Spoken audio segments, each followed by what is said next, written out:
Saudações, audiência de Schrödinger, não entre em pânico, está começando mais um Banda Nerds para falar hoje sobre o egoísmo ético do Superman de Zack Snyder. E é importante esse tema, já que nós vamos ter o corte do Zack Snyder aí na HBO Max, que era uma coisa que muitos fãs vinham pedindo, então esse assunto acabou voltando à tona, é a visão dele, e nós vamos contrapor o Superman dele, que inaugurou o universo cinematográfico da DC, que está passando por reajustes, com o Superman do Richard Donner, estabelecido lá em 1978, com roteiros do Mário Puzo, né, do filme 1 e do filme 2, o mesmo roteirista ali, o cara que fez o roteiro do Poderoso Chefão. E, na verdade, a ideia é comparar aquele Superman, algumas características daquele Superman, que era o Superman, né, estabelecido até então, com o Superman que o Zack Snyder inaugura nos cinemas no filme O Homem de Aço. Né?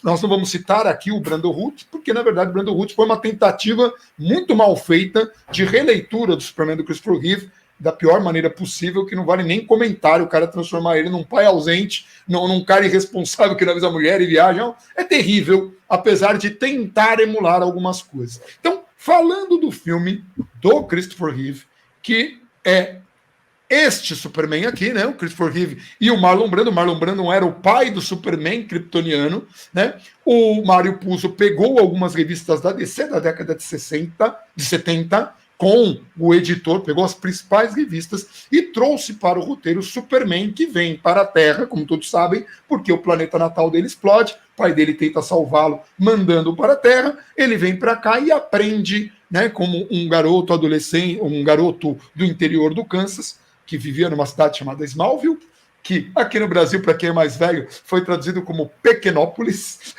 Então quem é mais velho vai lembrar disso. Aliás, a primeira tradução da Lois Lane era Miriam Lane, porque achavam que a gente não ia acertar o nome Lois. Você acha que a gente acertava o nome Miriam? Eu não sei o que é mais difícil. Enfim, de qualquer forma, ficou assim. O Superman era desta, né? O Clark Kent cresceu nessa cidade e ele aprendeu muito com os pais dele, que já tinham alguma idade. Até tem uma cena muito emblemática. Logo que ele é resgatado, o pai dele está trocando um pneu, o caminhão cai e o molequinho já segura. Ele já é super poderoso quando criança. Os pais dele escondem aquilo do mundo, ensinam ele a esconder os poderes dele. Em alguns momentos ele até quer exibir isso para os outros, ele até fala, tem uma discussão dele com o pai terráqueo, que ele fala, um pássaro se exibe ao voar, e ele fala, filho, você não está aqui para chutar bola de futebol americano, que era sobre o que ele estava falando, né? Ele queria participar dos jogos, ele poderia fazer mais touchdowns que todo mundo. O pai dele fala, você está aqui por algum motivo, você vai descobrir o propósito. Então ele tem uma lição de vida. O pai dele acaba sofrendo um ataque cardíaco, é uma cena muito forte no filme. Ele vai, abraça o pai, fala, com todos esses poderes, não pude salvá-lo. E aí ele vai aprender a ser Superman. Ele vai viajar para o sul, ele joga lá um negócio, tem um contato com o pai dele, kryptoniano, que ensina ele a ser Superman. E as características dele? Ele defende as pessoas, ele luta pela verdade, pela justiça e pelo modo de vida americano. Ele é ultra brega, muito brega. Ele é um cara que salva as pessoas e ele sorri. Ele salva o avião, ele acena para o piloto do avião que ele está salvando. E o piloto do avião acena de volta muito assustado na praticamente primeira aparição dele. Ele demora 40 minutos para aparecer. A primeira fala dele é excuse me, salva de um helicóptero, vai salvar um avião. Tem muito acidente nesse dia que ele resolve fazer a estreia dele. E todo o salvamento, inclusive um gatinho numa árvore que a menina toma um tabefe da mãe quando fala que um cara voador tirou ele da árvore. Você escuta o tabefe. O Superman não salvou a menina de tomar o tabefe. Mas ele sempre sorrindo, sempre dando conselho para as pessoas. Olha, não fica com medo de viajar de avião, é uma maneira muito segura. Era do discurso dele. O Bryan Singer até trouxe um pouco disso. Este era o Superman. E o grande conflito do filme era no final dele, quando ele vai salvar do plano do Lex Luthor, lá, que era o brilhante Gene Hackman, fazendo um papel brilhante. E, aliás, o Gene Hackman só aceitou porque tinha o Marlon Brando. Então ele queria fazer um filme com o Marlon Brando. Faz muito bem o Gene Hackman. Tem a história do bigode, que o diretor aposta com ele para ele tirar o bigode que o Gene Hackman não queria tirar. O diretor fala, eu vou tirar o meu também. O Gene Hackman tira o dele, o diretor tira, o do diretor era colado. O Richard Donner enganou o Gene Hackman. E dizem que foi por isso que o Gene Hackman ficou tão bravo que ele não raspou a cabeça. Por isso que o Lex Luthor dele tem cabelo. Só no final que ele coloca uma touquinha para ficar careca. Mas, enfim, este filme tem o grande conflito quando a Lois morre. e o Super, ele voa, tomado por uma frustração muito grande, escuta o pai dele kryptoniano falando: você não deve quebrar as leis do tempo, porque o Superman é poderoso assim. E por isso que era muito importante ele ter alguns freios morais, tanto do pai kryptoniano quanto do pai terráqueo. Você não deve interferir, você não deve... E já o pai terrestre fala: filho, você está aqui por um motivo, e ele toma a decisão de salvar aquela mulher. Mas o Super vive em sacrifício. No 2, ele abre mão dos poderes dele, toma uma lição, é obrigado a voltar com aquilo, faz a mulher dele esquecer que ele é o Superman e vive sempre escondido e tal. Tem a coisa desse sacrifício, tem a coisa da gentileza, é um cara, é um Superman que sorri. Esse é o Superman que ficou estabelecido dessa forma também nos quadrinhos, né? Nos quadrinhos do Superman, por muitos anos foi assim, com este visual. E aí nós vamos ter o Superman do Zack Snyder. A visão que o Zack Snyder tinha do Superman. Aí é bom e é muito importante explicar isso.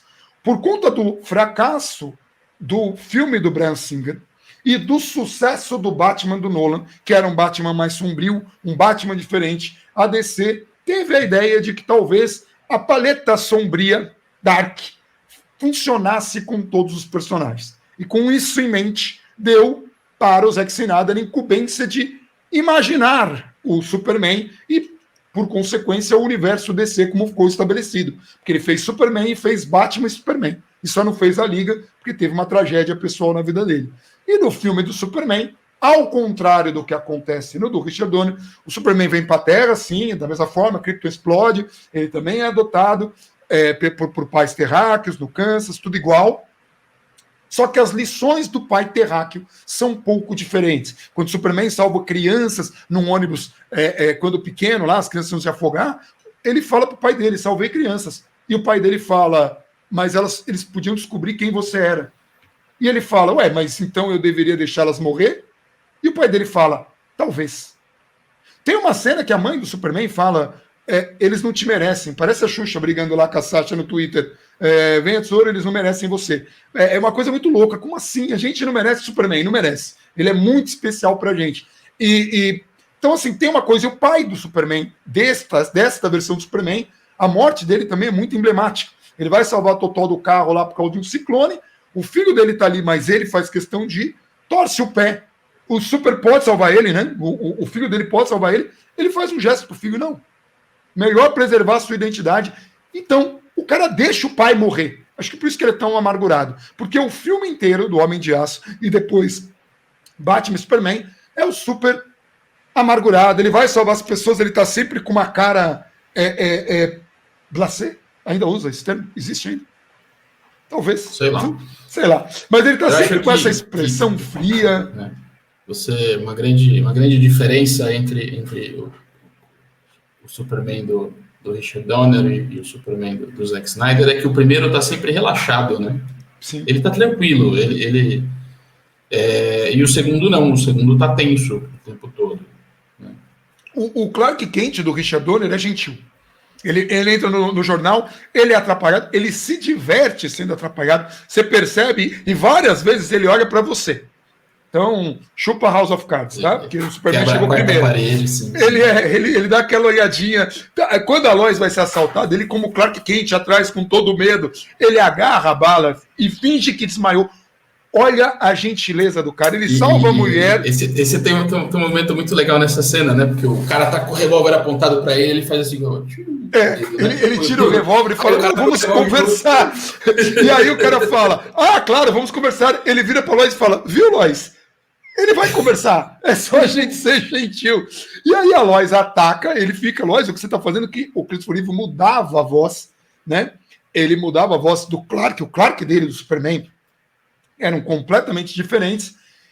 E aí ele pega a bala no ar assim e fala: pô, vale a pena se arriscar. E ele fala tudo que tem na bolsa dela. Depois, olha como era. Ele fala que ele desmaiou, a Lois fica brava com ele, decepcionada com ele, daí ele fala tudo que tem na bolsa dela, porque ele espiou a bolsa dela com a visão de raio-x. Ela fala: como é que você acertou tudo que tem na minha bolsa? Ele: eu acertei? E ele, muito cínico, olha para a bolsa: sei lá, palpite. E aí ele segue. O Clark Kent do Richard Donner e do Mário Puzo, desse Superman estabelecido, uma pessoa gentil, tímida e atrapalhada, que todo mundo gosta. O Clark Kent do Zack Snyder é outra coisa. Isso fica muito claro, principalmente no filme Batman e Superman, em que, por alguma razão que a gente não sabe, não fica claro para ninguém, o Superman e o Batman se odeiam. O Batman a gente sabe, porque o Superman, quando estava lutando com kryptonianos, muitos prédios caíram ali, até porque o Superman não é um cara que se importasse muito com vidas humanas, ele aprendeu isso com o pai dele, né? Não é tão importante assim, mas eu fico imaginando o que o Batman queria. Cara, tem um alienígena com o poder de um deus destruindo uma cidade, tem hora que não dá para ser tão... Né? Tem uma cena muito ruim do Bruce Wayne, fica 10 minutos falando no telefone para evacuar o prédio, e o cara fica no telefone, mas evacuar mesmo? Tem certeza que é para evacuar? É tipo, cara, é só uma invasão alienígena, você acha mesmo que é o caso de prédios caindo, né? E o Batman não gosta do Super, e o Super não gosta do Batman, por nada. Né? Então, como eu falei, essa cena do Netflix é o Superman atingindo o Batmóvel, com o Batman sendo metralhado, o Superman aparece, pum! Agarra o Batman pelo colarinho e fala, olha, quando aparecer o sinal, não é mais para você atender, considere isso clemência, o morcego está enterrado. Esse é o Superman, é aparição gentil, não tem sorriso, não tem nada, não tem preocupação com caras que estavam com uma metralhadora atirando, não tem, o caminhão vai embora, o Superman vai embora. Ele só queria dar uma bronca no Batman. E o Batman ainda fala, você sangra? E é isso. Grande diálogo, um fantástico diálogo ali e tal, mas esse é o Superman. E o Clark Kent dele? O Clark Kent dele, o Perry White, que é o editor do jornal que ele trabalha, falou, Clark, o que você queria falar comigo? Eu queria cobrir o Batman. Não, você tem que cobrir esportes. Aí ele chega, tá pronta a matéria de esportes? Ele fala, não, eu fiz uma matéria sobre o Batman. Que diabo? Que jornalista é esse? Olha, tua função é essa. Não, eu quero fazer outra coisa. Entendeu? Você imagina, você entra numa empresa lá, sei lá, Danilo, você entra lá na agência para criação, que é o que eu faço. Criação, vou escrever roteiro. E não, eu resolvi vir para o RH e demitir a galera. Por quê? Porque eu quis. Eu não gosto de hierarquia. Então, tem um pouco dessa diferença. Tem, obviamente, diferenças de uniforme.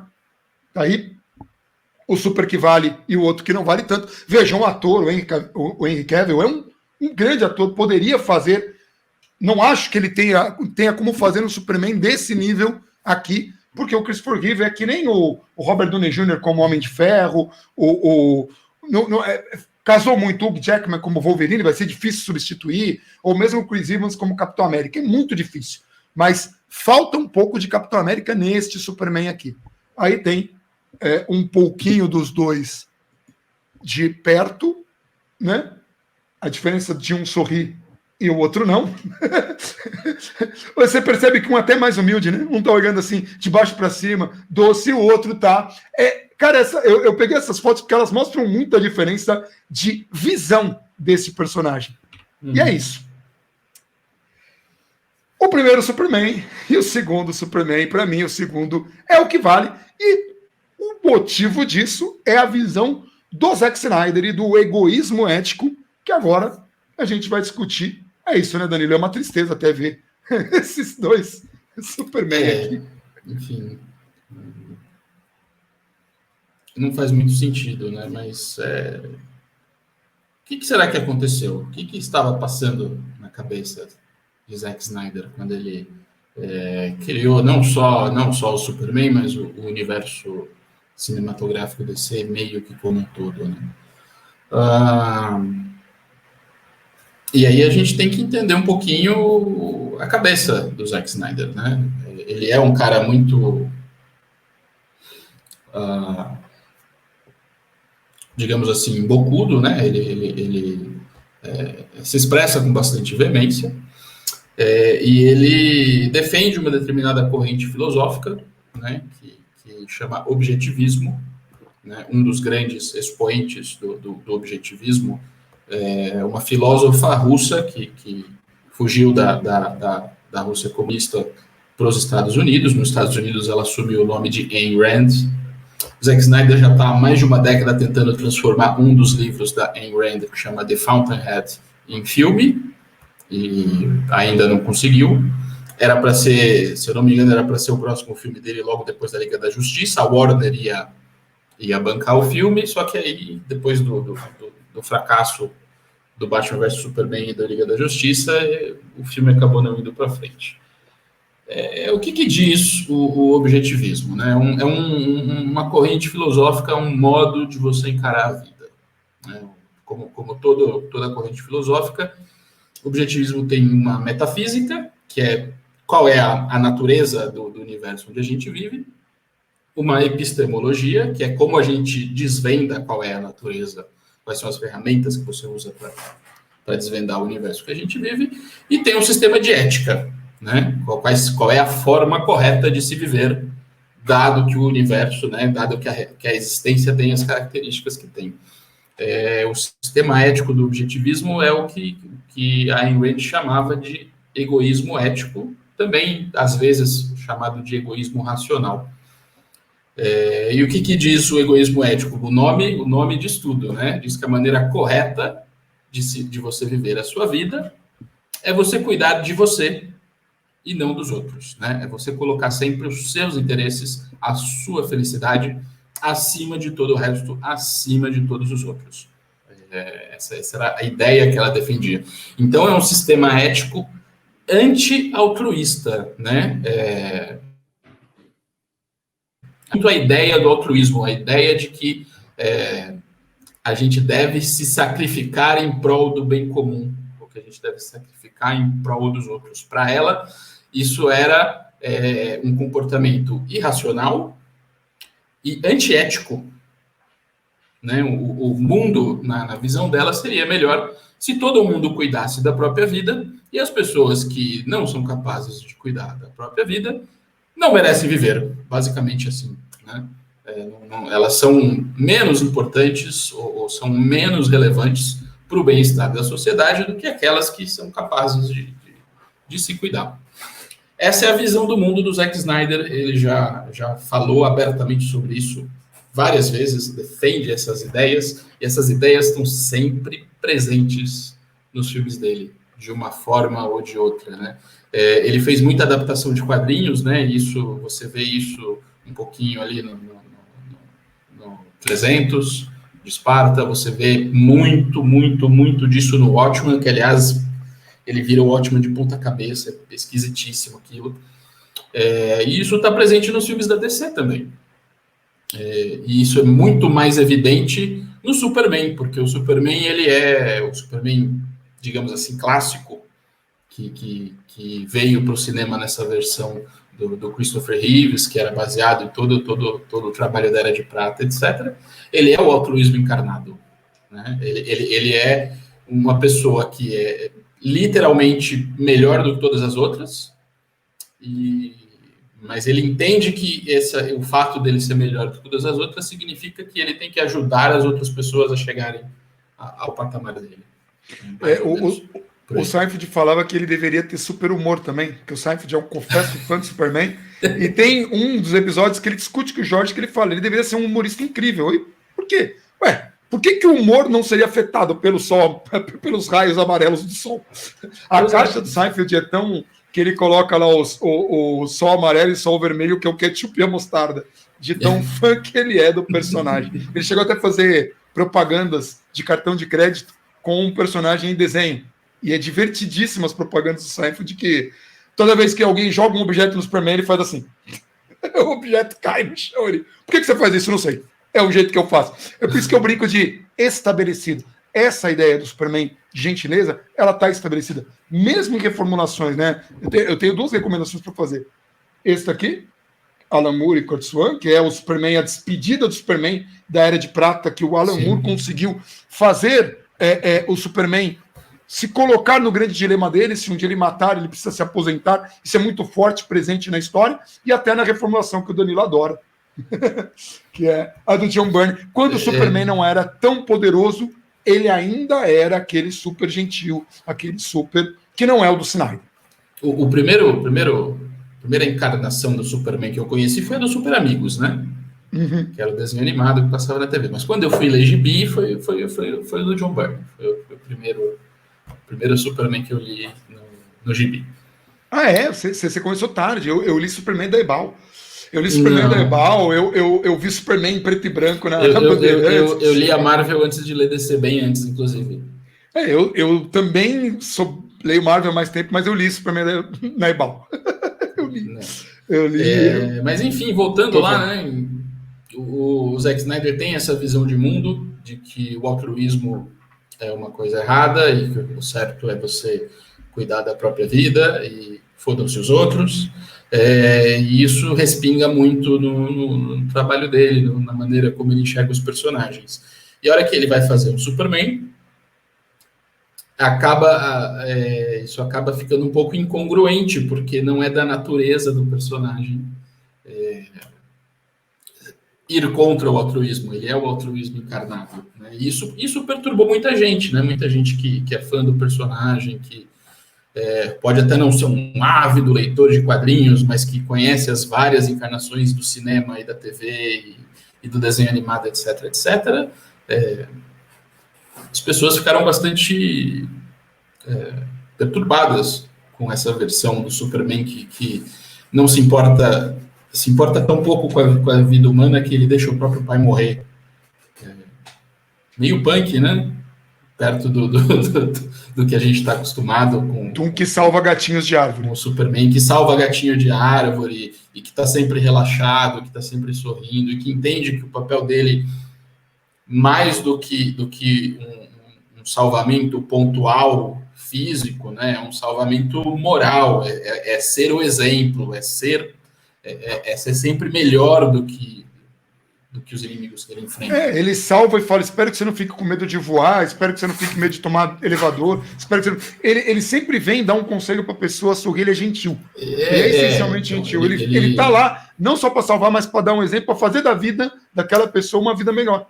Exato, não é simplesmente salvar e sair voando, né? Você tem que causar um efeito na vida daquela pessoa, né? Para que a vida daquela pessoa que você salvou agora seja outra vida, esteja num outro patamar. E essas ideias são abandonadas completamente, né? O que você tem nos filmes do Zack Snyder é um Superman um pouco egoísta, bastante arrogante e muito incoerente, né? Que não, as coisas que ele faz e as coisas que ele fala não casam muito bem. E isso também causou muita estranheza com as pessoas e teve até muita gente que acusou essa versão do Superman de ser um pouquinho fascista, né?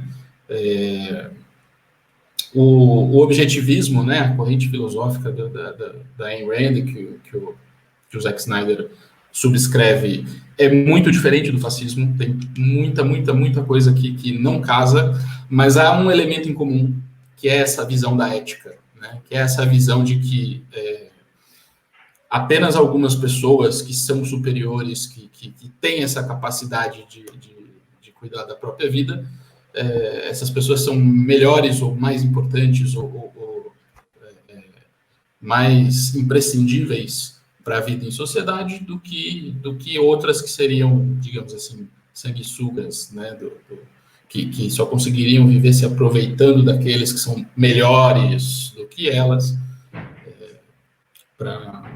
para viver. Então, rolou bastante acusação.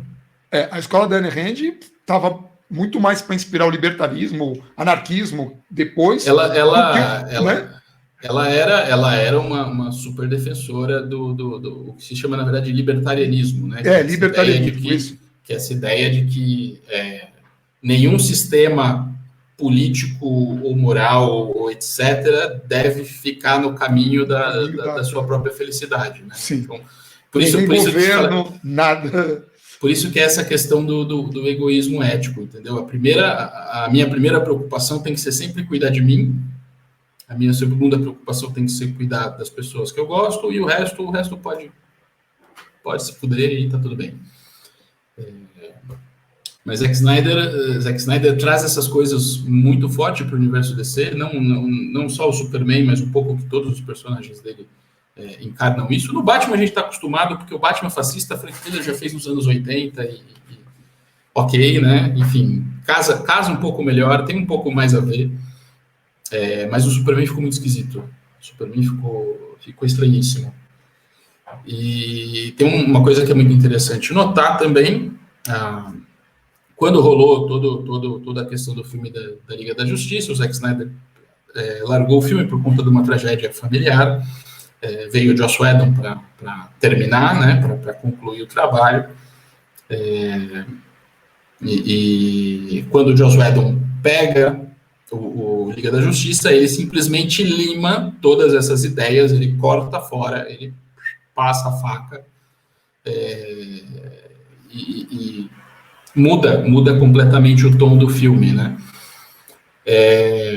E daí que surgiu toda a movimentação dos fãs que gostavam, né, que subscreviam a visão do Zack Snyder para o universo DC, e que era todo esse movimento aí para lançarem o recorte do Zack Snyder, que agora vai acontecer. É interessante notar que esse movimento, onde é que esse movimento nasceu e cresceu?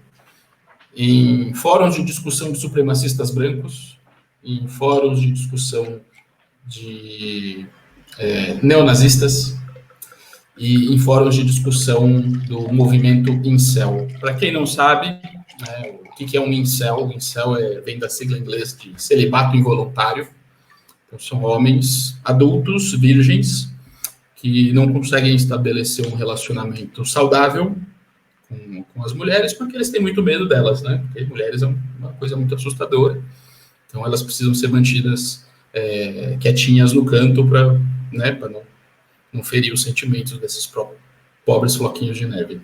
Enfim, é interessante notar que o movimento pró-Zack Snyder esteve originalmente muito concentrado nesses nichos, né? E são nichos super pequenos, mas super barulhentos também. Esteve muito concentrado nesses nichos porque a ideia de super-heroísmo do Zack Snyder conversa muito bem com a ideia de heroísmo de quem subscreve esse tipo de ideia. É interessante, você mostrou aí, tá aí na sua mão a obra do Alan Moore e do Curt Swan, né, o que aconteceu com o Homem de Aço. Exato. Zack Snyder fala muito, quando ele vai defender o seu Superman, ele fala que ele tem uma visão mais adulta do Superman. O que é uma grande bobagem, não tem nada de muito adulto na forma como o Zack Snyder coloca os personagens. Aquilo ali é o que uma criança de 12 anos acha que é o adulto. Se você quer uma história adulta do Superman, é essa história que está aí.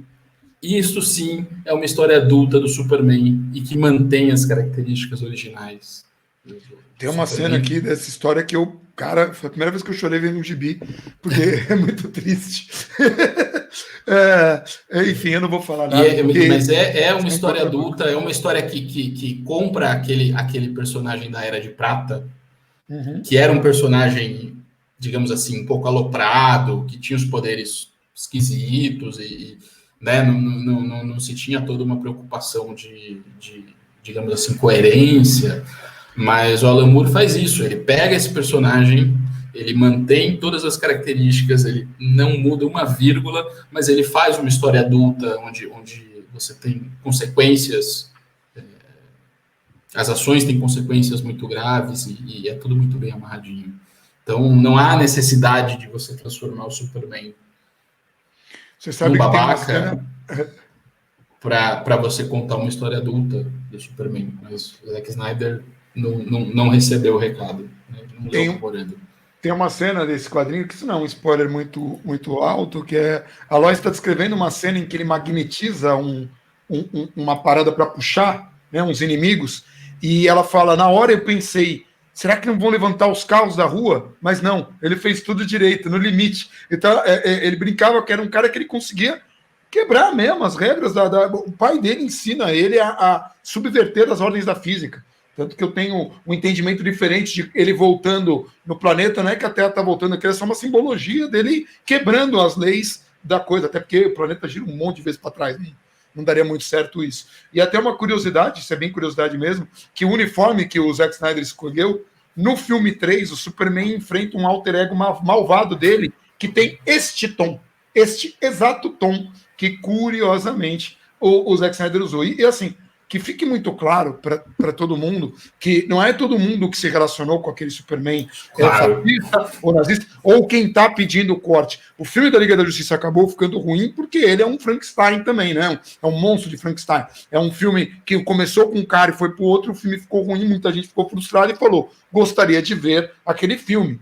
Mas, curiosamente, pessoas que se relacionaram com os elementos errados. Se relacionaram porque, assim, não tem nada de muito heróico. Um cara atacar o outro e falar suma, considere isso clemência. Sabe, ao invés de tentar conversar, que seria mais comum do Superman, não tem, sabe, que isso fique muito claro. Mas se relaciona bem. E a boa notícia é que o Superman, pelo menos os quadrinhos, sendo escrito por Brian Michael Bendis, e a gente espera que essa visão do Brian Michael Bendis acabe ganhando o cinema, está de volta. Esse é o Superman atual, e eu salvei essa cena por causa desse diálogo, né? O Superman pegando os bandidos, por favor, não me solte, e o Superman fala, eu não faço isso. Aí o cara fala, o Batman faz isso toda hora, o outro bandido. Ele fala, eu sei, mas quando ele faz, é divertido. E é isso, este é o Superman. É muito curioso que o Brian Michael Bendis, ele se preocupa com algumas coisas, escrevendo este Superman, e o filho dele tá chorando. O Superman tem filho, tá, gente? Para quem não sabe, um grande choque no gibi ele tem. O filho dele tá chorando porque tem uma dimensão em que o filho dele é malvado. Ele fala, nós não somos responsáveis por todas as nossas versões em outros universos. Claramente um recado para o Superman do Zack Snyder e claramente um recado para o Injustice God Among Us, que é um jogo incrível. O 1 é muito legal porque tem o Superman de verdade, mas o 2 só tem esse Superman, que se encaixaria muito bem no universo do Zack Snyder, mas que não se encaixa no Superman estabelecido por tantos anos. Então era isso, era só discussão. É bom que a galera deixe aí os comentários e dúvidas, porque o próximo vídeo que a gente vai fazer também vai abordar o Superman, mas aí é um outro confronto, né, Danilo? É ele enfrentando a Ku Klux Klan. Enfrentando não, né? Ele destruindo, para quem não sabe, nos anos 40, essa é uma história, não vamos dar muito spoiler, mas nos anos 40, o Superman, mesmo sem existir, destrói a Ku Klux Klan, que vai fique claro, ele enfrenta de verdade. Eu acho, não lembro agora, 5, 6 milhões de membros da Ku Klux Klan, e a hora que o Superman entra na briga, isso cai para menos de 40 mil, né, de associados da Ku Klux Klan. Mas isso é uma outra história. Para o próximo vídeo. Então, próximo episódio. Inscreva-se no canal e ative o sininho para saber quando que a gente lança. A gente vai tentar agora, eu falo isso todo vídeo, mas agora a gente vai, né, Danilo? Agora a gente conseguiu resolver alguns problemas técnicos, então o próximo vídeo vai ser sobre isso. E eu não vou prometer pelo menos data ainda, mas a gente deve gravar esta semana ainda. Um abração para todo mundo e até o próximo vídeo.